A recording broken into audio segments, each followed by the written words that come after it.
আসসালামু আলাইকুম ওয়া রাহমাতুল্লাহ। শেখ আবু হামজা খুরসানি খুয়ার ভিতরে আল্লাহ নিকটে কইয়া বই দিছে, এবার দুই ফাতর এক ফাতর দুইজনে মিললে মুহ দিয়া গেছে গা। অহন ডাহে আল্লাহ তুমি নিকটে হারা তো গেছে গা, আমি কি করবো? অবশেষে ডাকতেছে নিচে বইয়া কুয়ার ভিতরে বইয়া, গফুর রহিম নাম তোমার আল্লাহ হো আল্লাহ হো আল্লাহ, ইয়া গফুর রহিম নাম তোমার আল্লাহ হো আল্লাহ হো আল্লাহ কয় কে রে ফেরেশতারা এত মায়ার সুরে আমারে আল্লাহ আল্লাহ কইয়া ডাহে, দেখতো আচ্ছা আল্লাহ দেখে না কেডা হে? ফেরেশতারা কি আল্লাহ গর্তের ভিতরে শেখ আবু হামজা খুরসানি তোমারে ডাহে, জিগা কি লেগে ডাহে? বিপদে পড়ছি, তুমি কাছে, কোরআন শরীফে কইছো তুমি যে কাছে, এটা তো আমার প্রমাণ করতে হইব। তুমি কাছে, দূরের মানুষে ডাহি নাই, এখন আমারে উদ্ধার করো। আল্লাহ কয় হ্যাঁ আমি তো কাছেই আছি, দাবিটা কি? দাবিটা আমারে উদ্ধার করো। আল্লাহ বলছে উজিবু দাওয়াতাদ দাঈ ইযা দান, কোনো দাবি দাওয়া থাকলে বলো, যদি করো দাবি দাওয়া তাহলে আমি কি করব? ফালিয়াস্তাজিবু লি ওয়া লিউমিনু বি লাআল্লাহুম ইয়ারশুদুন। এটা একমাত্র আখিরি নবীর উম্মতের সাথে কথা দিয়েছে, আর কোন নবীর উম্মতের সাথে আমার আল্লাহ কথা দেয় নাই। এই কথা আমার আল্লাহ কেন দিলেন? আমার নবী উম্মতের ব্যথায় কত ব্যতীত। যেদিন আমার নবী জগৎ থেকে বিদায় হয়ে যাবেন, খাতুনে জান্নাত ফাতেমাতুজ জাহরা বলেন, আমি বাবা অসুস্থ, বাবার মাথার পাশে আমি বসে আছি। সাধারণত বাবা অসুস্থ হলে মেয়েরা কিন্তু আর স্বামীর বাড়িতে থাকে না, বাবার জন্য মেয়েদের মায়া ছেলেদের চাইতে কি আসতে কইলেন যে সত্য কথা, বাস্তব গোপন করবেন না, প্রকাশ করবেন সত্য কথারে সত্যের জায়গায় রেখা। বাবার জন্য মেয়েদের মায়া সাধারণত বেশি। খাতুনে জান্নাত ফাতেমাতুজ জাহরা আমার নবীর মাথার পাশে 24টা ঘন্টাই বসে থাকে। নবী এত অসুস্থ, নবী এত ব্যথায় ব্যতীত, তারপরেও মা ফাতেমা বলেন আমি দেখেছি আমার বাবা মাঝে মাঝে মাথাটা ডান দিকে কাত করে চোখের পানিগুলো সারে ফুফাইয়া ফুফাইয়া কান্দে, বাম দিকে মাথাটা ঘুরাইয়া চোখের পানি সারে ফুফাইয়া ফুফাইয়া কান্দে। মাথায় হাত বোলাইয়া বললাম বাবা গো এত কি ব্যথা গো বাবা, এত কি কষ্ট, এইভাবে তুমি কান্দো? আমার নবী জবাব দেন, রে ফাতেমা আমি আমার কষ্টের জন্য কান্দি না, আমি ডান দিক বাম দিক তাকাইয়া দেখি আজকে আমি যদি বিদায় হয়ে যাই রে ফাতেমা, আমার সারা পৃথিবীর উম্মতেরা এতিম হইয়া যাইব। আমার এতিম উম্মতের দেখাশোনা কে করবে রে? আমি আমার উম্মতের ব্যথায় আমি কান্দি। আমার আল্লাহ সঙ্গে সঙ্গে সান্ত্বনা দিয়ে জিব্রাইলকে পাঠাইলেন, এরে জিব্রাইল আমার বন্ধুর কানে খবর দে, বন্ধু যেন উম্মতের ব্যথায় না কান্দে, উম্মতের চিন্তায় যেন বন্ধু না কান্দে। আমি আল্লাহ কথা দিলাম রে, বন্ধুর অনুপস্থিতিতে আমি আমার বন্ধুর উম্মতের দায়িত্ব কিয়ামত পর্যন্ত দেখাশোনা করব। আর কোন নবী উম্মতের জন্য এইভাবে কাঁদে নাই, আর আমার আল্লাহ কোন নবীর উম্মতের দায়ী দায়িত্ব নেয় নাই, শুধুমাত্র আপনাদের দায়ী দায়িত্ব আমার আল্লাহ নিয়েছে। আল্লাহু আকবার বলো। তারপরও আমার নবী কান্দে, আমার আল্লাহ ডাকে জিব্রাইল রে আমার বন্ধুকে সান্ত্বনা দাও, বন্ধু উম্মতের জন্য কাঁদতে হবে না, আমার বন্ধুর উম্মতগুলোকে আমি জান্নাতি বানাইয়া দুনিয়ার থেকে নেব। তারপরও কান্দে, বন্ধুকে জানিয়ে দাও বন্ধুর একটা উম্মত হাসরের ময়দানে বাকি থাকতে আমি আল্লাহ জান্নাতের দরজাগুলি বন্ধ করব না। তারপরে আমার নবীর কান্না কিছুটা যেন কমলো, এবার দরজায় আওয়াজ দিলেন, আজরাইল আমার নবী বিদায় হয়ে যাবেন। আমার নবী ডাকে ফাতেমা রে দরজাটা খুলে দাও। ফাতেমা বলেন দরজার কিনারে যাইয়া দেখি এমন এক ব্যক্তি দাঁড়িয়ে আছে যার পাও দুইটা জমিনে, মাথা হলো আকাশে। বাবা গো এই লোকটা কে? আমি তো জীবনে কোনোদিন দেখি নাই, আমার ভয় লাগে বাবা। নবী কান্দে, ফাতেমা রে ভয় হলেও দরজা খুলে দাও। এই লোকটার নাম হলো আজরাইল, কিছুক্ষণের মধ্যে তোমাকে এতিম করে দিবে। দরজা খুলে দিলে ডাকতেছে আজরাইল, ইয়া রাসূলুল্লাহ অনুমতি দিলে ঘরে আসবো। আসো, ঘরে ঢুকছে। বসো একটু, আমার ভাই জিবরাইল আসুক। এরে জিবরাইল, আমি বিদায় হলে আমার উম্মতের ফাইসালা কি হবে? আমার উম্মতের ফাইসালা না করে আমি নবী বিদায় হব না। আজরাইল নবীজির বুকের উপর হাত দিয়ে বসলে আমার নবী কাঁদতেছে, চোখের পানি ছেড়ে গলা কাটা মুরগির মতো লাফাইয়া। রে আজরাইল, আমি নবী যদি না হইতাম রে, আজরাইল হতো না, জিবরাইল হতো না, হায়াত মৌত কিছুই হতো না। আমার বুকের উপর হাত দিয়ে বসছো, তোমার হাতের চাপ আমি সহ্য করতে পারি না রে আজরাইল। এই চাপটা এত কষ্ট পাইতেছি, মন কয় সাত আসমান সাত জমিন যদি একসাথে আমার বুকের উপর রাখতো, আমি নবী এত কষ্ট পাইতাম না। রে আজরাইল, এত কষ্ট আমারে দিতেছ, না জানি আমার গুনাহগার উম্মতের কত কষ্ট দাও। আজরাইল, আমি উম্মতের দরদি হইয়া উম্মতের কষ্ট আমি কেমনে সইব রে? আমি তোমার কাছে একটা কথা রাখি, আমার কথাটা তুমি মাইনো। আজ থেকে কিয়ামত পর্যন্ত উম্মতের জান খানদানের যত ব্যথা হবে রে, সবগুলো ব্যথায় আমি মুহাম্মদের বুকে চাপাইয়া দাও। আরে দয়ালো নবী, প্রেমের ছবি আর আসবে না জগতে। আমার দয়ালো নবী, প্রেমের ছবি আর আসবে না। হাসর দিনে উম্মত বিনে, হাসর দিনে উম্মত বিনে যাবে না নবীজি বেহেশতে। দয়ালো নবী, প্রেমের ছবি আর আসবে না জগতে। আমার দয়ালো নবী, প্রেমের ছবি আর আসবে না। 63 সাল জিন্দিগি কাছে বলে উম্মতি, 63 সাল জিন্দিগি কাছে বলে উম্মতি, এখনো কান্দে শুয়ে মদিনাতে নবী, এখনো কান্দে শুয়ে মদিনাতে। দয়ালো নবী, প্রেমের ছবি আর আসবে না জগতে। আমার দয়ালো নবী, প্রেমের ছবি আর আসবে না। আমার আল্লাহ বলেন, ও বন্ধু, বিদায় মুহূর্তে উম্মতের ব্যথা এত ব্যতীত বন্ধু গো, আমি আল্লাহ কথা দিলাম, তোমার উম্মত যারা হবে গো, ইসলামে পুরাপুরি ভাবে যারা ঢুকবে গো, তাদের মৌতের সময় কোনো কষ্ট হবে না গো নবী, আপনি চিন্তা করবেন না। আজরাইল বলেন, ইয়া রাসূলুল্লাহ, আমি আজরাইল কথা দিলাম, আপনার উম্মতের পরিচয় যদি পাই, আপনার উম্মতের পরিচয় যদি তারা দিতে পারে, তাদের জান, তাদের রূহ এত সুন্দর করে আমি বাহির করে নিব। মার স্তনে দুধ খাইতে খাইতে বাচ্চা যেমন মার কোলে ঘুমিয়ে যায়, ঠিক এমনি ভাবে আমি হাত বাড়াবো, আমি আজরাইলের হাতে আপনার উম্মতেরা ঘুমিয়ে যাবে, কোনো কষ্টই পাবে না। শর্ত হলো এই নবীর উম্মত হইতে হবে। এই নবীর উম্মত হইতে গেলে কিছু জিনিস ছাড়তে হইব, কিছু জিনিস ধরতে হইব, কিছু জিনিস ছাড়তে হইব, কিছু জিনিস পুরাপুরি ভাবে ইসলামে ঢুকতে গেলেও কিছু জিনিস ছাড়তে হইব, যেটা ইসলাম স্বীকৃতি দেয় না, এটা ছাড়তে হইব। যেটা ইসলাম হুকুম করেছে, এটা কি করতে হবে? স্বার্থ হোক বা না হোক, আল্লাহ নিকটে। একটা ওয়াজ বাড়িতে নেন, আল্লাহ নিকটে।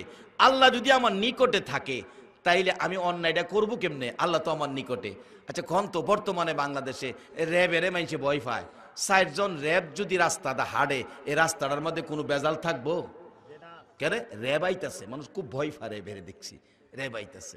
র্যাবেরে ভয় পাইলেন, র্যাবেরও তো মৃত্যু আছে, সেনাবাহিনীর প্রধানেরও মৃত্যু আছে, বুশেরও মৃত্যু আছে, হের বাপেরও মৃত্যু আছে, হেরারে তো ভয় পাইলেন। আর যে আল্লাহর হাতে সব সেই আল্লাহ যে বলল আমি নিকটে, এই ভয়ে তো কেউ অন্যায় কাজ থেকে নিজেরে ফিরাইলেন না। কি লাগবো আপনার, কি দরকার, দিতেছে তো আল্লাহ।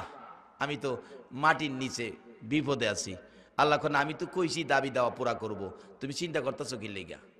ডাকতেছে আল্লাহ আমার উদ্ধার করো। আল্লাহ পাক জংলার বাঘেরে ডাকতেছে, ও বাঘ, আমার নবী একটা উম্মত বিপদে পড়ছে, শেখ আবু হামজা খুরসানি, তুমি যাইয়া হেরে গর্তের ভিতরতে উড়াই দিয়াও। আচ্ছা, বাঘ কি জংলায় থাহে আমরা উড়াই দিত না আমরা খাইতো? আসলে পরিচয় দিতালে খাইতো না।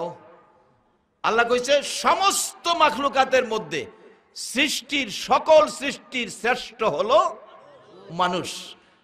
শ্রেষ্ঠ যদি আমরা হই, আর বাকি সব তো আমরা গোলামি করব, কিন্তু আমরা সেই শ্রেষ্ঠ জাতি হইতে পারছি না বিদায়, ওই আচার আচরণ নাই বিদায় বাঘে আমরা খায়। বাঘে খাইব কই, দেখেন না কি করে বাঘে। আল্লাহ কয় বাঘ, বাচ্চারে দুধ খাওয়াইতেছস, তাড়াতাড়ি যা আমার আবু হামজা খুরসানিকে মাটির কুয়ার থেকে উঠাইয়া দিয়া।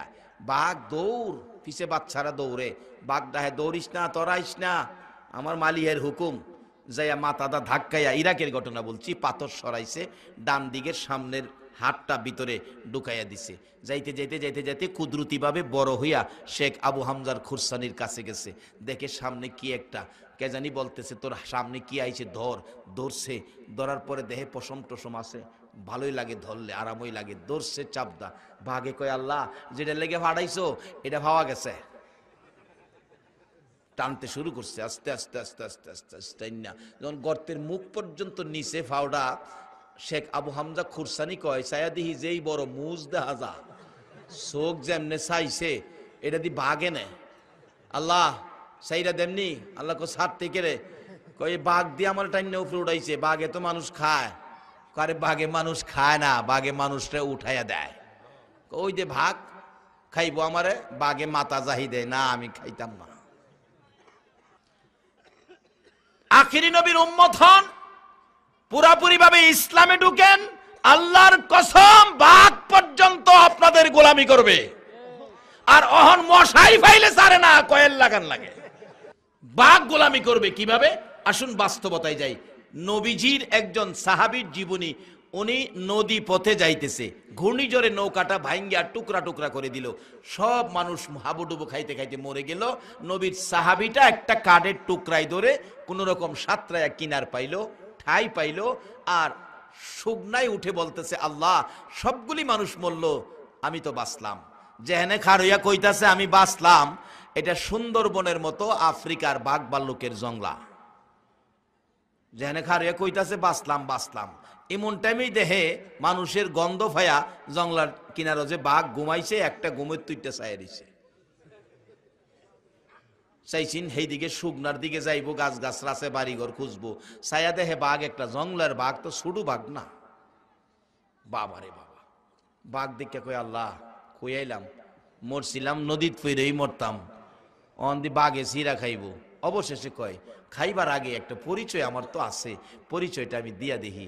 ও জংলার বাঘ, আমারে খাবি? আমার পরিচয় জানোস?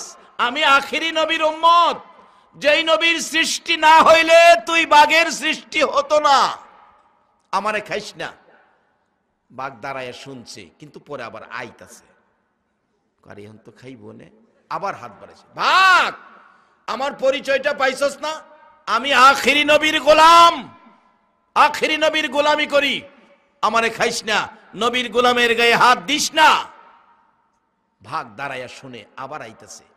কাছাকাছি আসার পরে নবীর সাহাবিটা কাঁপতে কাঁপতে ভয়ে, খাইবই তো অত উপায় নাই, বসে গেছে।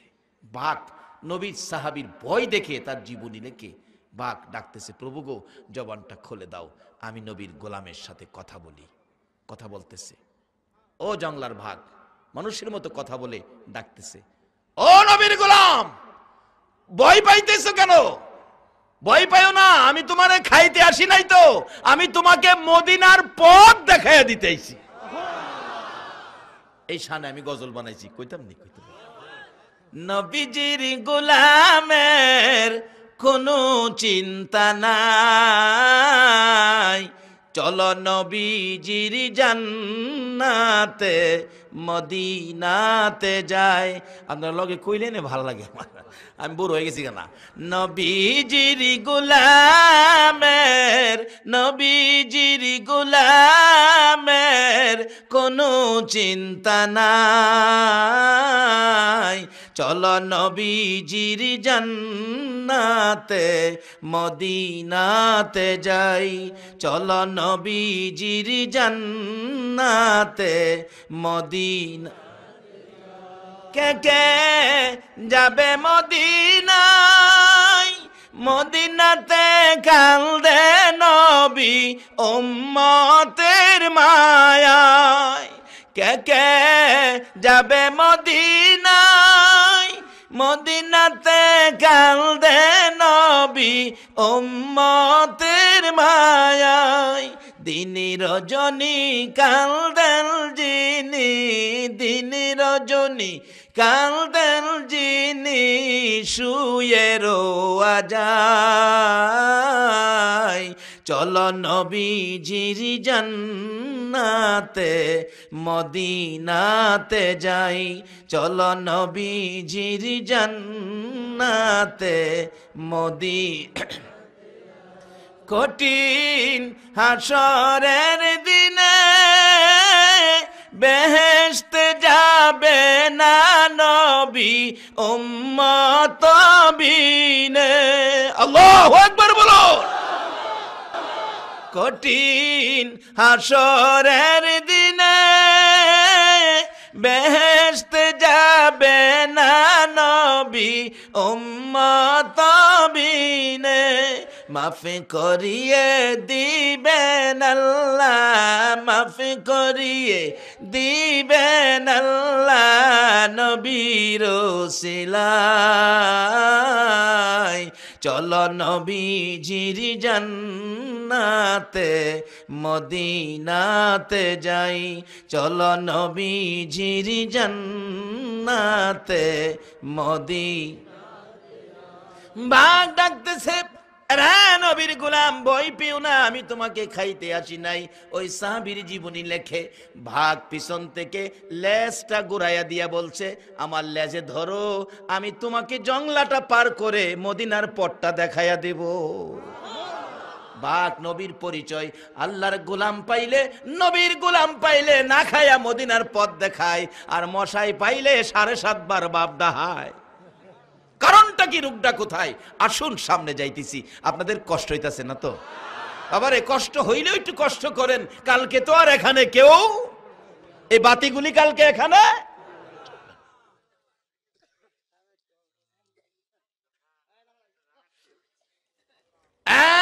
নবীর সাহাবী ধরো, আমার লেজে ধরো।